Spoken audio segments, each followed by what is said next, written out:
Hello everyone. So today we're going to be taking a look at the all-new 2015 Opel Karl. A special thanks to Heron Auto, Opel and Kia for allowing me to review the Opel Karl today. For all contact information in regards to dealership, please see the description box below. So we're just going to take a look around the Karl. This particular one I have is the mid-range SC. There are three trim levels to choose from: the base model S, the SC, and then the higher spec SE. The SC model comes with these front fog lights, the 15-inch plastic wheels, and as you can see it's got some very nice lines going along the side of the car, which also taper off into a lower level for the rear section.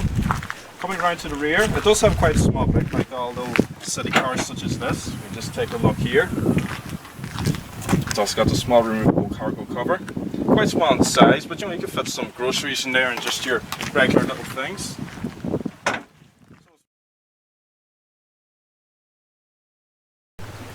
So as far as space goes, well, room in the back kind of really depends on how big the front occupants are.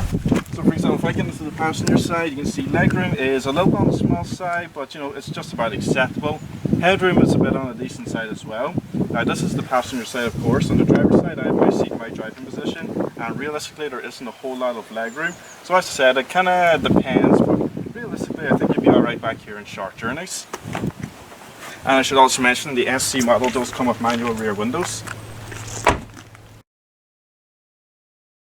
So the interior of the car is actually quite nice. It's got this soft touch multifunction steering wheel. It's got cruise control on the left and your basic radio controls on the right.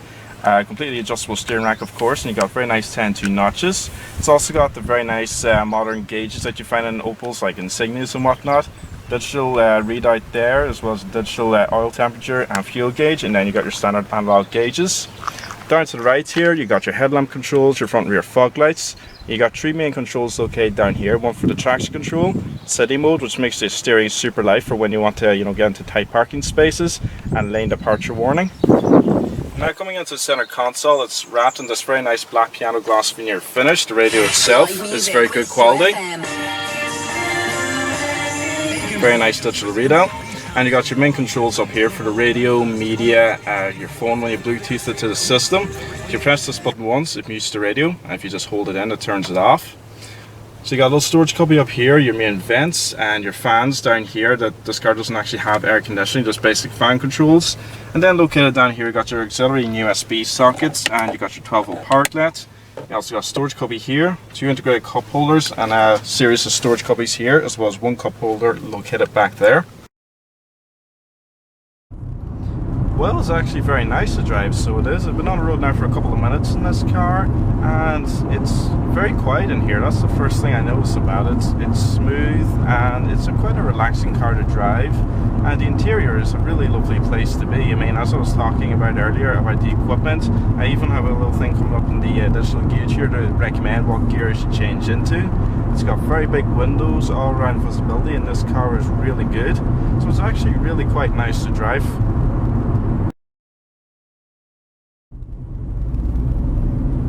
Well, the engine is a 1-litre 3-cylinder, produces about 75 horsepower, and I have my foot down now in third gear. It takes a little while to get some power going, but obviously, it's a very small little engine. It is focused, of course, more towards fuel economy. This car will easily do over 50 miles to the gallon. So I got my thermometers now in 5th gear. If I just drop it into 4th, foot down. Power builds up eventually, obviously it's not a performance car, but it's quite good, so it is. This little engine, is going to be very economical. This car is going to be very, very cheap and easy to run, so it is. It's going to have very low road tax, less than probably €200, and insurance is going to be handy as well on it. But at the moment, out here in the bypass, I think it's a nice car drive. As I was saying, it's very, very quiet, and these seats are actually quite comfortable as well, and I like the driving position. So really, I'm actually liking the Karl quite a lot at the moment. So we're coming into the back roads, and I'm actually going to put the steering in city mode, just to see what it's like around these tight corners, one of which I'm coming up to right now. And it's very good, so it is. It's very sharp and responsive. You can feel it going through your hands. And we're going over a few bumps at the moment, and I can confirm that the car soaks them up very well. It's quite a nice car to drive, this. Even over these back roads, it's comfy. It doesn't really bounce around too much. There's next to no vibrations in the cabin whatsoever. I'm just going over spray at the moment. Yeah, I really like the city steering in this car, so I do. It's very nice to use it out in these narrow roads where there's a lot of turns. You know, the car just feels so nice and responsive. And then it's got a bit of power coming out of the corners. So going around now a few more tight corners, and once again the steering in this car is excellent, so it is. It's really, really very nice. I'm going for a few more bumps. And the best thing is this car actually feels small to drive as well. I mean, you don't go around gaps and, you know, driving towards oncoming cars and narrow roads like this thinking, oh, I'm going to crash into them. It feels small, so it does. You know, the car kind of shrinks nearly around you. It's so nice to drive, so it is.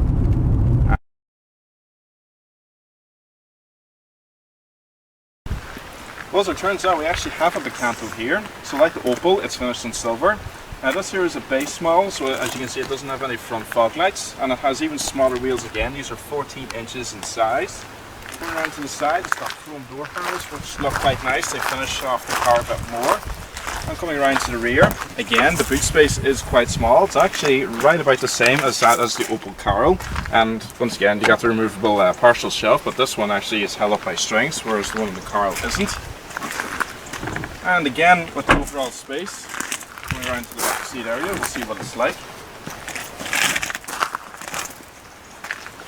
So it's actually more or less the same as the Karl in space as well. The legroom is okay-ish, as is the headroom. Again, you could sit back here on a short journey, but you know, for longer journeys you would want a somewhat bigger car like a Kia Rio or a Ceed. So the interior of the Picanto is really nice. It's got this very uniquely designed leather-wrapped steering wheel. It's actually very similar to that of the new Mercedes S-Class in the sense that this bottom section here looks almost like some people describe as a clown's smiley face, and it doesn't have the third spoke. But you got your multifunction controls, you know, for the radio and the Bluetooth and so on here, and you got your trip computer controls. Now the Opel Karl does come with cruise control, the Picanto doesn't, but it does also come with automatic headlights, which the SC Karl doesn't have. And located down here you got your headlight level controls, your traction control, and your 4 electric windows located there. So the Picanto actually comes with a Bluetooth radio, so you know that's a standard feature. You can Bluetooth your phone to it, extremely simple to do. And you got your you know, your main controls here. I mean, the sound quality is quite good. Now, it's fairly decent sound quality. You can select between the radio, the media, and the Bluetooth phone. And then you got your basic settings here, your preset stations, and you also got the fan controls, your different zones here, your dial here for selecting between, you know, recycling the air and the fan speeds and the heat.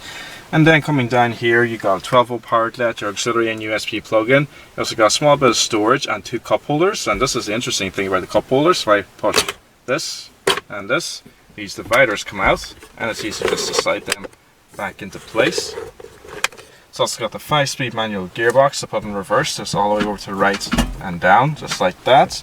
And then coming in here, you got an even smaller storage area here and a cup holder. Okay, so the Picanto, like the Opel Karl, has a 1-litre 3-cylinder engine, but this car puts out 68 horsepower, whereas the Opel Karl puts out more, it puts out 75. But even so, you know, it feels like, you know, enough for a tiny little car like this. I can also choose to have the Picanto with a 1.25-litre engine, which, you know, puts out a bit more horsepower. I think it's still less than 90 though, but as usual, all that information will be listed in the description box below. Right now we're out here in the bypass, and there is a little more noise in the Picanto than in the Opel Karl, I've noticed. I mean, I'm sitting out here at 60 miles per hour and it's just a little noisier. I reckon you can get used to it in no time. I think it's mostly kind of just wind noise I'm hearing as opposed to engine noise. But it's very nice to drive, so it is. I mean, it's comfy in here, it's relatively spacious as well. Again, like the Karl, the overall visibility is very good. Also, like the Karl, you can only have this car as a 5-door hatchback. But I really do like little silly cars such as this. I genuinely do. I think they're very nice, cheap runabouts. They're nice, you know, for driving in large towns and cities. They're very economical and good on fuel. You'll still easily get over 50 miles to the gallon on this, so you will. Other things, the interior, as I say, you know, it's a lovely place to be. Even this base model Picanto, it comes well equipped with Bluetooth and a lovely leather-wrapped multifunction steering wheel. It's very nice and smooth in your hands. It's got electric power steering. You got your controls on it as well. It's just a very, very nice place to be, so it is. So which one of these cars do I prefer, the Picanto or the Karl? Well, in terms of styling, I think the problem with the Karl is, even though it looks nice, I think it looks too much like a shrunken down Corsa. The Picanto, on the other hand, I think it does look very different to the rest of the range. It doesn't look too much like the Rio or the Ceed, and you know, even the interior is slightly different to them cars as well. So on the styling front, I do prefer the Picanto.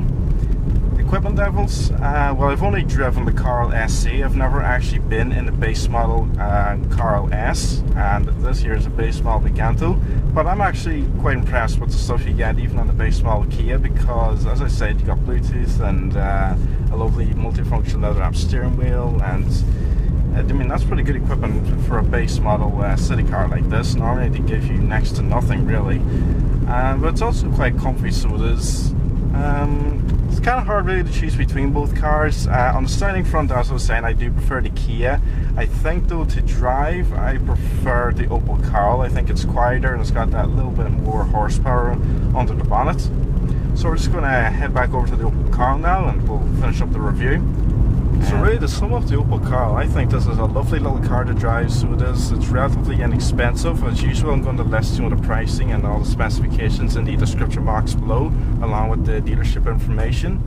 But it's lovely to drive, so it is. It's quiet, it's economical, it's got just about enough room, you know, for your daily shop and whatnot. So really, it's kind of a hard car to fault.